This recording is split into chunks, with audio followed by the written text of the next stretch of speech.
Movie शुरू होती है ऑर्बिटर 9 नामक स्पेसशिप के अंदर, जिसमें एक 20 साल की खूबसूरत लड़की एलेना अकेले सफर कर रही होती है। वो स्पेसशिप पृथ्वी से सेलेस्ट नामक ग्रह की यात्रा पे था। एलेना ने अपनी सारी जिंदगी बचपन से लेके अब तक उसी स्पेसशिप में गुजारी थी।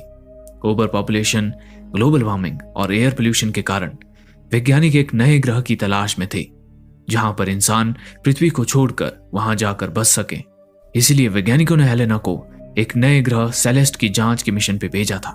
20 साल का सफर तय करके एलेना अभी आधे रास्ते पे ही पहुंची थी। उसे सेलेस्ट ग्रह पहुंचने में अभी 20 साल का समय और था। शुरुआत में नवजात एलेना को उसके माता पिता द्वारा स्पेसशिप में लाया गया था और उन्होंने उसकी परवरिश स्पेसशिप में ही की थी। लेकिन 3 साल पहले स्पेसशिप में खराबी आने के कारण स्पेसशिप में ऑक्सीजन की मात्रा काफी कम रह गई थी। अब अगर वो तीनों स्पेसशिप में रहते तो ऑक्सीजन सिर्फ साल भर ही चल पाती। इसलिए एलेना के माता पिता ने उसे फाइनल गुड बाय कहे बिना ही चुपचाप स्पेसशिप से अंतरिक्ष में कूदकर अपनी जान दे दी, ताकि एलेना जिंदा रह सके। और अब अकेले एलेना के स्पेसशिप में रहने से ऑक्सीजन लगभग 3 से 4 साल तक चल जाएगी। और इन 3-4 साल के दौरान स्पेस में जगह जगह बने स्पेस स्टेशन से कोई इंजीनियर उसके स्पेसशिप तक मदद के लिए पहुंच जाएगा। और इस तरह एलेना ने पिछले 3 साल बिल्कुल अकेले उस स्पेसशिप में बिताए थे। फिर एक दिन स्पेसशिप में ऑक्सीजन लेवल घटते घटते सिर्फ 1% रह जाता है। स्पेसशिप के आर्टिफिशियल इंटेलिजेंस से एलेना को पता चलता है कि अगले 17 घंटे में एक इंजीनियर उसकी मदद के लिए पहुंच जाएगा। एलेना अपनी जिंदगी में अपने माता पिता के अलावा पहली बार किसी इंसान से मिलने वाली थी। कुछ घंटे बाद स्पेसशिप में अचानक इमरजेंसी अलार्म बजने लगता है और स्पेसशिप तेजी से हिलने लगता है। वो भागकर स्पेसशिप के कंट्रोल रूम में जाती है और पाती है कि एक स्पेस कैप्सूल उसके स्पेसशिप से अटैच हो रहा था। और फिर जैसे ही उसकी स्पेसशिप का दरवाजा खुलता है, उसके सामने प्रकट होता है उसी की उम्र का एक लड़का। एलेना ने अपनी पूरी जिंदगी में पहली बार किसी लड़के को देखा था। उसे देखते ही वो खो सी गई थी। वो एलेना को बताता है कि वो इंजीनियर है और उसके पास सिर्फ 50 घंटे हैं इस रिपेयर वर्क के लिए। इंजीनियर के पास एक मिनी रोबोट भी था। वो मिनी रोबोट फॉल्ट ढूंढने में इंजीनियर की मदद करता था। एलेना किसी न किसी बहाने से इंजीनियर के पास ही रहना चाहती थी, लेकिन इंजीनियर किसी कारणवश उसे टालने की कोशिश कर रहा था। एलेना इंजीनियर से उसका नाम पूछती है। इंजीनियर अपना नाम एलेक्स बताता है। एलेना उसे डिनर के लिए रुकने बोलती है। थोड़ी नानुकर के बाद एलेक्स उसके साथ डिनर के लिए मान जाता है। एलेना काफी खुश हो जाती है। डिनर के बाद एलेक्स अपने काम पे लग जाता है। एलेक्स जब अपने काम के अंतिम चरण में था, तब एलेना एलेक्स के कमरे में जाकर उसकी चीजों को निहारती है। वहीं तब वो मिनी रोबोट से भी बात करती है। फिर रात में एलेक्स अपने कमरे में सो रहा होता है। तब एलेना दबे पांव एलेक्स के कमरे में प्रवेश करती है। वो सोए हुए एलेक्स के जिस्म को महसूस कर रही होती है कि अचानक एलेक्स जाग जाता है। एलेक्स आगे कुछ बोल पाता उससे पहले एलेना कहती है कि उसने आज तक कभी किसी को किस नहीं किया है और अगले 20 साल वो इस स्पेसशिप में बिताने वाली है अकेले। इसके बाद एलेक्स कुछ भी नहीं कहता और फिर उनके बीच संबंध बनते हैं। फिर कुछ घंटे बाद एलेक्स स्पेसशिप से एलेना को बिना ढंग से गुड बाय कहे चला जाता है। कुछ ही देर बाद एलेक्स का स्पेस कैप्सूल एक सुरंग में खुलता है। वो उसमें से होता हुआ एक लिफ्ट के माध्यम से जैसे ही बाहर निकलता है, ये क्या, वो तो धरती पे ही था। पता चलता है कि एलेक्स पृथ्वी पर ही था और एलेना भी। असल में वहां पर मिलिट्री का एक सीक्रेट प्रोग्राम चल रहा था जिसका नाम था ऑर्बिट प्रोग्राम। वो स्थान एक घने जंगल के बीच में प्रतिबंधित क्षेत्र में था।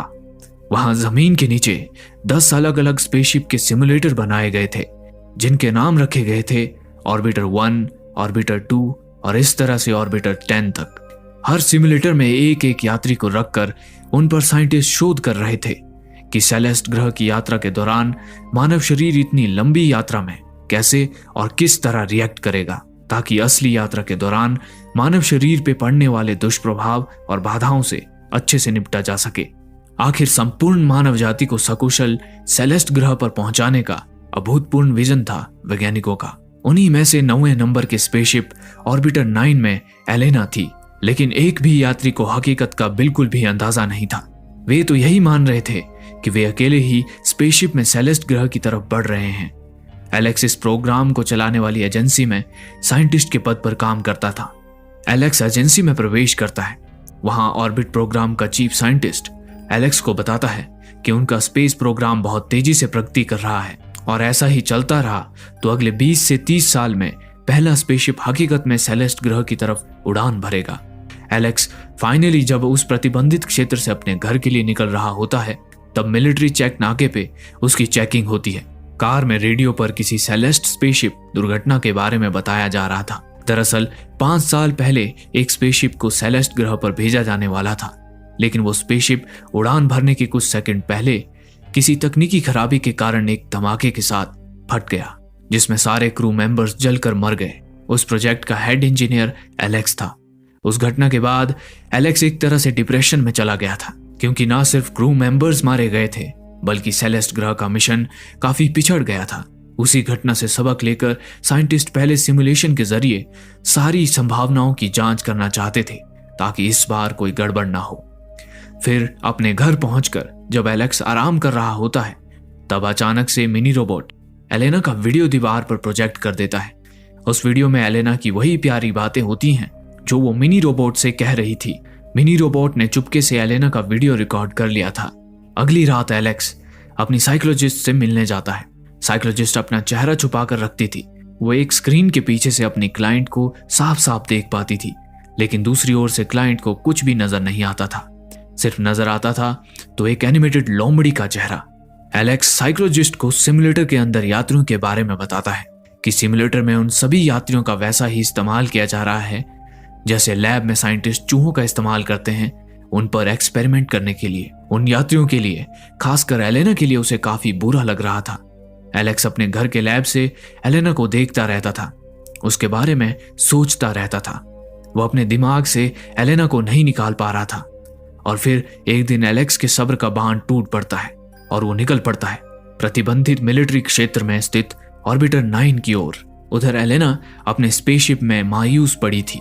अचानक उसका स्पेसशिप हिलने लगता है और अलार्म बजने लगता है। वो कंट्रोल पैनल में देखती है कि स्पेस कैप्सूल उसके स्पेसशिप से अटैच हो रहा है। उसे कुछ समझ नहीं आ रहा था क्योंकि उसने कोई सर्विस रिक्वेस्ट तो भेजी ही नहीं थी। फिर वो अचानक से स्पेस कैप्सूल से एलेक्स को निकलता देख सन्न रह जाती है। वो गौर करती है कि एलेक्स बिना स्पेस सूट के आया हुआ है। एलेक्स उसे बताता है कि ये कोई स्पेसशिप नहीं है, ये मात्र एक सिमुलेटर है। दरवाजे के उस पार पृथ्वी ही है। वो एलेना से कहता है कि उन्हें इसी वक्त वहां से निकलना होगा। एलेना को कुछ समझ नहीं आ रहा होता और वो घबराते हुए एलेक्स को वापस अपने स्पेस कैप्सूल में लौट जाने को बोलती है। इतना सुनते ही एलेक्स वहां लगे एक कैमरे को निकाल देता है। वो बताता है कि बचपन से लेकर अब तक उसकी रिकॉर्डिंग की जा रही थी। एलेना अब भी असमंजस में और डरी हुई थी, लेकिन वह एलेक्स की बात मान लेती है। वो एलेना की जगह मिनी रोबोट को सेट करके उसके ऊपर सारे प्लग्स लगा देता है, जिससे पहले की तरह ही एजेंसी को एलेना की हेल्थ रिपोर्ट मिलती रहे। फाइनली वो एलेना को अपने साथ लेके वहां से निकल जाता है। एलेक्स उसका हाथ थामे उसे बाहर की ओर ले जा रहा था। एलेना काफी घबराई हुई थी। बाहर निकलते ही एलेना को अचानक बहुत ज्यादा तेज रोशनी का एहसास होता है। उसके दिल की धड़कन काफी तेज हो गई थी। वो अपनी पूरी जिंदगी में कभी सूरज की रोशनी में नहीं आई थी। एलेक्स उसे अपने ट्रक के पीछे रखे एक बड़े बॉक्स में छुपा देता है और फिर उस बॉक्स को अपने स्पेस सूट से ढक देता है।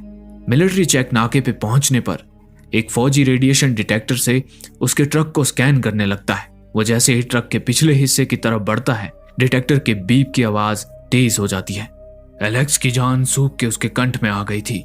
वो ट्रक भगाने की तैयारी में ही था कि तभी वो फौजी बताता है कि एलेक्स ने अपना स्पेस सूट बाहर ही छोड़ रखा है, इसलिए स्कैनर रेडिएशन पकड़ रहा है। फिर वो ट्रक का बॉक्स बिना चेक किए ही ट्रक को आगे जाने का सिग्नल दे देता है और एलेक्स तुरंत ही वहां से निकल लेता है।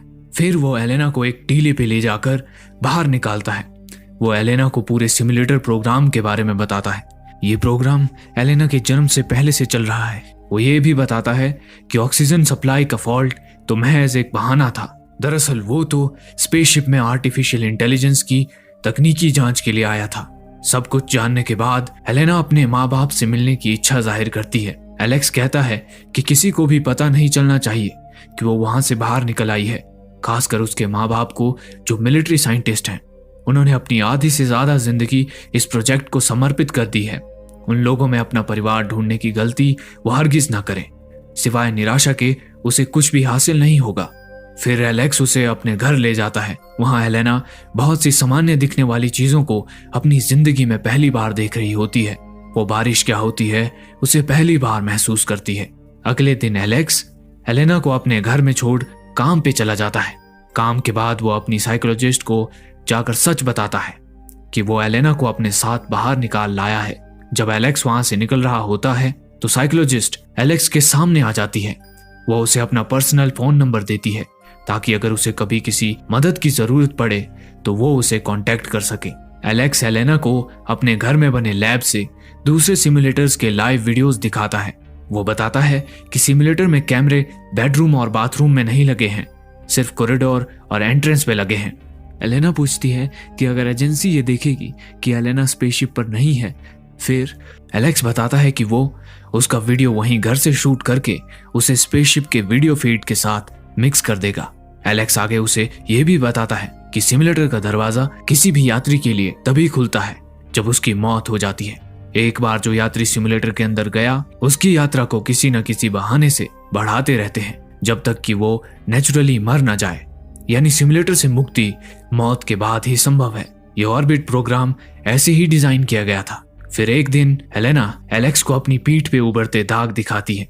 एलेक्स उसे अपने एक डॉक्टर के पास ले जाता है। डॉक्टर उसे बताता है कि एलेना की स्किन बहुत ही ज्यादा कोमल है और सूरज की किरणें उसकी स्किन को डैमेज कर रही हैं। डॉक्टर के जोर देकर पूछने पर एलेक्स उसे एलेना का सच बता देता है। डॉक्टर उसे संभल कर रहने की हिदायत देता है।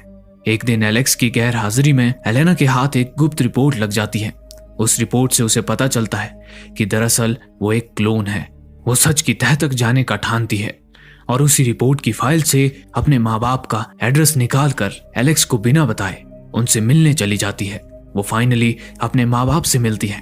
वे लोग उसे बताते हैं कि हाँ, एलेना एक क्लोन है, लेकिन वो किसी भी मामले में प्राकृतिक रूप से जन्मे इंसान से कम नहीं है, बल्कि कई मामलों में तो वो उनसे बेहतर है। इस बीच एलेना का पिता हथकड़ी लाकर एलेना को वहीं रेलिंग से बांध देता है।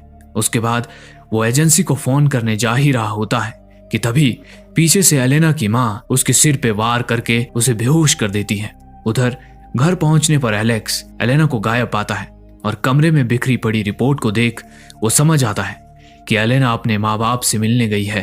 उधर एलेना को आजाद कर उसकी माँ उसे भागने के लिए कहती है। वो उसे बताती है कि होश में आते ही उसके पिता एजेंसी को एलेना के बारे में जरूर बता देंगे।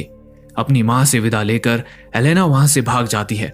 होश में आते ही एलेना के पिता एजेंसी को उसके भागने की इंफॉर्मेशन पहुंचा देता है। उधर एलेना एलेक्स के घर वापस पहुंच जाती है। फिर वे दोनों घर से भाग जाते हैं। उधर चीफ साइंटिस्ट कमांडो दोस्त के साथ एलेक्स के घर की ओर निकल पड़ता है। एलेक्स और एलेना साइकोलॉजिस्ट से मदद मांगने उसके ऑफिस पहुंच जाते हैं। उन्हें ट्रैक करता चीफ साइंटिस्ट भी वहां आ धमकता है। साइकोलॉजिस्ट उन दोनों को छिपाने की कोशिश करती है, लेकिन असफल रहती है और एक कमांडो के हाथों मारी जाती है। एलेक्स और एलेना अपनी जान बचा के वहां से भागते हैं। कमांडोज और चीफ साइंटिस्ट भी उनके पीछे भागते हैं। अंततः एक जगह जाकर वे दोनों फंस जाते हैं। अब उनके पास वहां से दूसरी छत में कूदने के अलावा कोई और चारा न था। एलेना एलेक्स को पहले कूदने बोलती है। एलेक्स कूद जाता है। फिर वो एलेना को भी कूदने बोलता है, लेकिन एलेना नहीं कूदती। उसने एलेक्स को बचाने के लिए आत्मसमर्पण करने की ठान ली थी। आखिर कमांडोज एलेना को पकड़ ही लेते हैं। वो एलेक्स पे भी गोलियां चलाते हैं, लेकिन वो वहां से भाग जाता है। वहां से निकलकर एलेक्स अपने डॉक्टर दोस्त से मिलता है। डॉक्टर एलेक्स को बताता है कि एलेना की मेडिकल रिपोर्ट अच्छी नहीं है। उसकी स्किन तेजी से बीमारी की तरफ बढ़ रही है। वो सूरज की रोशनी में नहीं जी सकती। एलेक्स डॉक्टर को बताता है कि एलेना अब उसके साथ नहीं है। एजेंसी उसे पकड़कर अपने साथ ले गई है। ये सुन के डॉक्टर कहता है कि एक तरह से ये एलेना के लिए अच्छा ही हुआ, क्योंकि उसका शरीर स्पेसशिप के प्रेशराइज्ड वातावरण का आदी हो चुका है और उसके बाहर अब वो नहीं रह पाएगी। डॉक्टर आगे ये भी बताता है कि एलेना प्रेग्नेंट है। उधर एजेंसी में चीफ साइंटिस्ट एलेना को बताता है कि अब वो उनके किसी काम की नहीं है, इसीलिए एजेंसी उसे खत्म करने वाली है। तभी उसके पास एलेक्स का फोन आता है। एलेक्स उसे कहता है कि उसके पास उसके लिए एक फायदे का सौदा है, जिसमें सबसे ज्यादा फायदा चीफ साइंटिस्ट का ही है। उसके बाद एलेक्स एजेंसी की तरफ निकल पड़ता है। वहीं दूसरी तरफ एलेना को जहर का इंजेक्शन देने के लिए ले जाया जा रहा था। एलेक्स तेजी से मिलिट्री का चेक नाका तोड़ते हुए आगे बढ़ता है। सेना के जवान उस पर गोलियां चलाते हैं। एक गोली उसकी बाह पे आकर लगती है। तभी चीफ साइंटिस्ट वहां आकर सेना को एलेक्स पर गोली चलाने से रोकता है। उसके बाद वे लोग एलेक्स और एलेना को मिलवाते हैं। एक दूसरे को देख दोनों बहुत भावुक हो जाते हैं। फिर एलेक्स चीफ साइंटिस्ट से कहता है कि वो भी एलेना के साथ ही स्पेसशिप सिमुलेटर के अंदर रहना चाहता है। एलेक्स एलेना की मेडिकल रिपोर्ट चीफ साइंटिस्ट को दिखाता है। एलेना 6 हफ्ते के गर्भ से थी। उसके अंदर एक बच्ची पल रही थी। दरअसल एलेक्स और चीफ साइंटिस्ट के बीच ये तय हुआ था कि एजेंसी एलेना को नहीं मारेगी और इसके बदले में एलेना को सिमुलेटर में बच्चा डिलीवर करना होगा, जिससे कि एजेंसी उसके मेडिकल डाटा को रिकॉर्ड कर उस पर शोध कर सकेगी। क्योंकि आज तक सिमुलेटर के अंदर किसी बच्चे की डिलीवरी नहीं हुई थी, तो असल में एलेना की प्रेगनेंसी के कारण उसकी जान बची थी। बस एलेना एक शर्त रखती है कि जब उसकी बच्ची थोड़ी बड़ी हो जाएगी तब वो उस बच्ची को सिमुलेटर से आजाद कर दें। और फिर कुछ वर्षों बाद ऐसा ही होता है। एलेना की बेटी सिमुलेटर के बाहर निकलती है और फिर ये मूवी वहीं समाप्त हो जाती है।